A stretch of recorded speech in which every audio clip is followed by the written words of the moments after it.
the things that Pella says could get him in trouble. I've heard a lot of people say this before, and I think what people don't realize is that Pella is not the only one who could get in trouble because of what he says. Everyone else, all of us, me, you, we could all get in trouble because of what he says. And I think that might be what's going on here with this TikTok ban situation. I think it's something Pella said that might have inspired this whole banning TikTok live sessions. And I'm going to tell you why I believe so. But first, I do want to clarify something. I made a video recently talking about the car crash situation with him.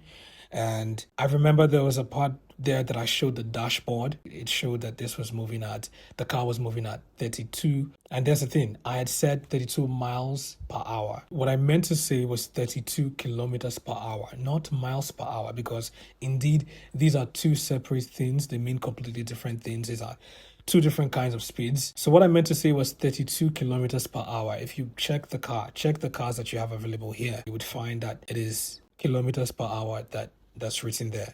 kmh, you wouldn't see miles per hour there, so that's how it is calculated here. But either way, the car was moving way too slowly to cause any severe damage, which is my point exactly. If this person's intentions were truly to end it all, well, that would not be what speed they'll be driving at. And I'm not saying that I would have wanted him to actually want to do it, but I'm saying the truth is, he was not actually trying to do it. And you see, there's the thing with him, okay? It's hard to really believe things that he does because he's known to do very outrageous things for attention. And this is why I'm very surprised that people believe this actual situation. Are you forgetting that the person we're talking about is the exact person who had planned a whole proposal with people gathered around, people filming, bought an engagement ring, bought flowers, and did all this parade for an engagement that was not real? Why was that done? Because clearly it was going to get the attention of people.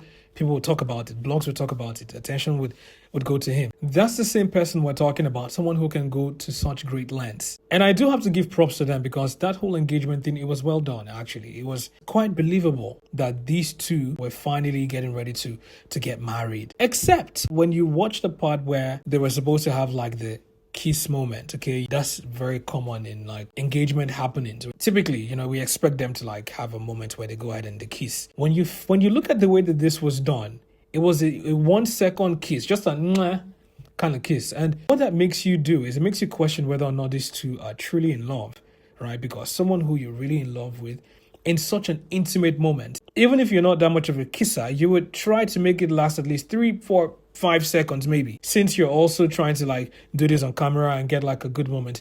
But Jarvis could not even get herself to endure this kiss for at least 3 seconds. And that makes you question right there whether or not these two are truly in love or they're just business partners. What have you seen them do that screams, oh, I love this person? Is it the way she looks at him? Is it the way he looks at her?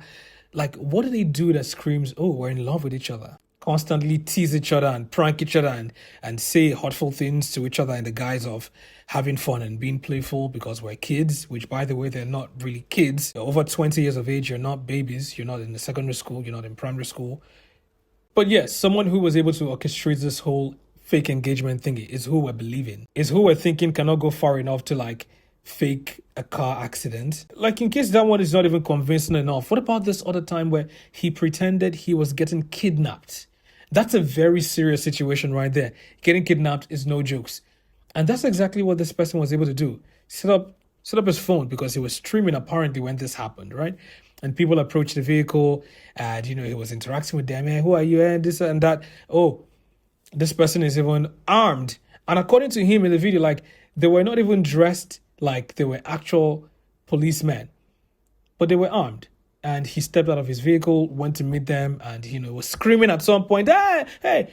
The same people who were convinced that because he was screaming in this video of this car crash, it must mean he was really in pain, He was screaming in this kidnapping video as well. But was he getting kidnapped? No, it was planned out. Someone who can go very far, who can go this far in order to get your attention is who you're believing would not go far enough to orchestrate a car crash. Wow. Now let's go ahead and talk about TikTok for a second because I know that this whole ban on TikTok lives came as a surprise. But why is it that I think this is connected with Pella? It is quite simple. In November, sometime around November, right? Pella went ahead to talk about Jarvis on I think it was live as well, maybe on TikTok. Talked about Jarvis and how she might be engaging in certain things like, money laundering. It talks about how people had approached him as well, and he doesn't do that. He wasn't going to do it, but Jarvis might be doing it. This was said. It caused uproar. People talked about this, right?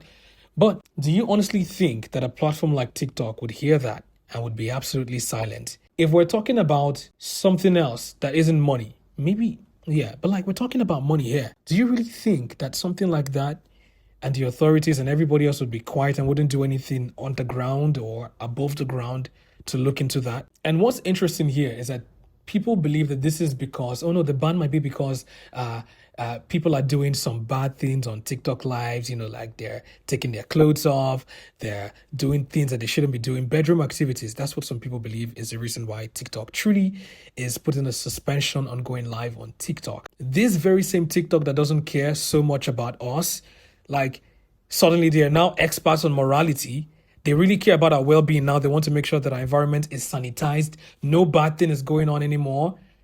We don't even earn from TikTok. Like, go to the United States, go to UK, go to Canada. They would post videos and they get invited to like the monetization program, creators, whatever. Like they're making money off of their videos. Over here in Nigeria, you don't make money.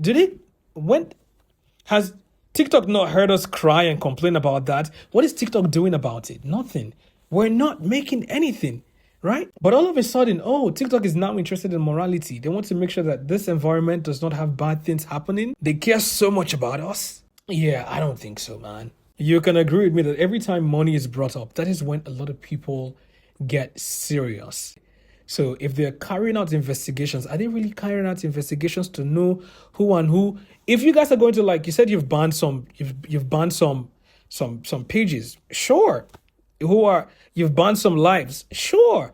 You do that. Why suspend everyone in the whole country because what? A certain percentage are engaged in this very same bad practices of like bedroom activities. Do you really think that we in Nigeria, we do it more than people in America? You think people in America don't do it? Like, you think they don't do lots of those things even more? The very same people who have way more OF creators, you think they're not trying to promote their OF over there much more than us? How many OF creators do we have here? Like, these people do it more. And yet we are the ones that you're looking into, that you're banning.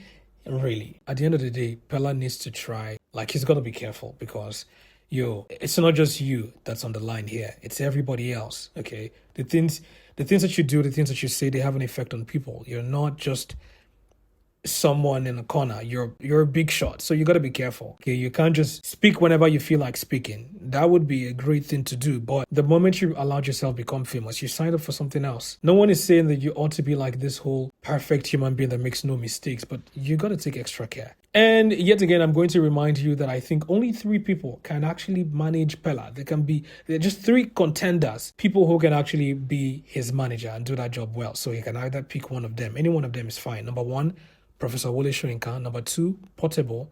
And number 3, Detective Kelvin Aby.